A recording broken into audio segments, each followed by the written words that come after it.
We'll take questions for both coaches. First question right here, Kyle. Coach Malone, when you see LeBron after when you work with him in Cleveland, after all this time, kind of doing some of the things he does on the court, what do you feel? What do you think about? I feel really fortunate that he's on our team. I was with LeBron for 5 years, many years ago. I've always stayed in touch, have a great relationship. So for me, that was probably one of the best parts of this weekend was reuniting with guys that I've coached, like LeBron and Clay, and getting to know some players that I've never been around before. Spending time with Bud and his staff. This is a hell of a weekend, and the game tonight obviously was the icing on the cake, that comeback in the second half. But LeBron's the greatest player in the world, and he can do anything out there, and he makes all of his teammates better. And tonight was just another example of that. Standing on the left side. Was it fun coaching against Joker, and was he running his mouth a little bit? It was. I think it was probably better that he played for Bud, got some good coaching from Bud. But I was just so happy to see him out there, see him relaxed, having fun. That's who Nikola is. So I think everybody got a chance to see, Nikola's true personality. He was guarding LeBron at one point, and I called for the ISO, and LeBron scored. I don't think Nikola liked that very much, but. The best part about it, Mike, is that Nikola is now seen as an all-star. He's played in his first all-star game, and I think the first of many. And now we have work to do. We've got 25 games to go, so now it's about getting home and getting ready. Over here on your right. How Antonis Kalkavouras from Gazeta.gr, Greece.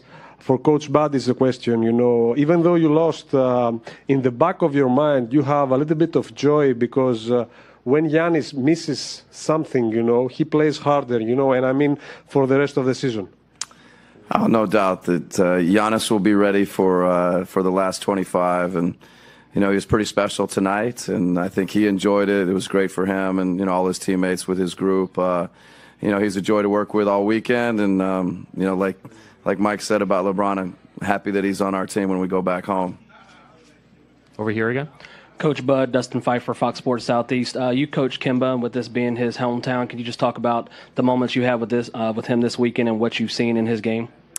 Yeah, it's so great for Kemba to be a starter, here in his hometown in Charlotte, what he's done for this organization. He's a great competitor. He's got a great spirit, and being around him all weekend, you get to see and feel that spirit, and that, he's just a guy you want to be around and you have on your team. Just really happy for him and how his game and his career has grown. Chris, right here in the center. Mike's coming over. We can hear you, Chris. Yeah, how you doing, Coach Bud, Coach Malone? In the regular season and even in the playoffs, can this type of setup work where both coaches are coming in doing a presser together? I'll let Bud take that. We haven't made the playoffs, so I can't speak to that. So I'll let the experienced coach take that one. Probably not a good idea. We could try it, though. Nabate, right here. Greetings. Question for Coach Bud. Nabate House, Bill Roden on Sports. Talk about this is your second time coaching in the All-Star game. Compare the experiences and how much you enjoyed.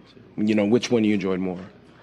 Oh, I didn't enjoy one over the other. It's just such a special weekend. It's a celebration of the sport. You feel honored to be here.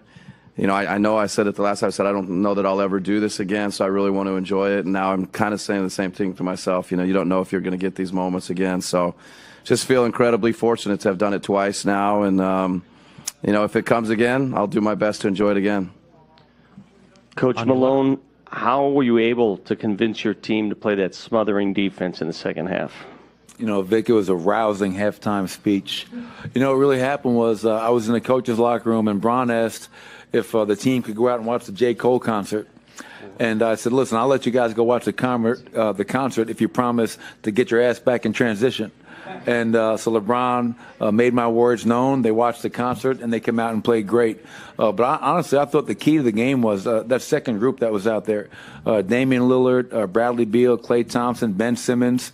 Those guys just played with tremendous pace, and we started making shots, and the game turned. And the best part about that for me, sitting there watching it, was how excited the guys on the bench were.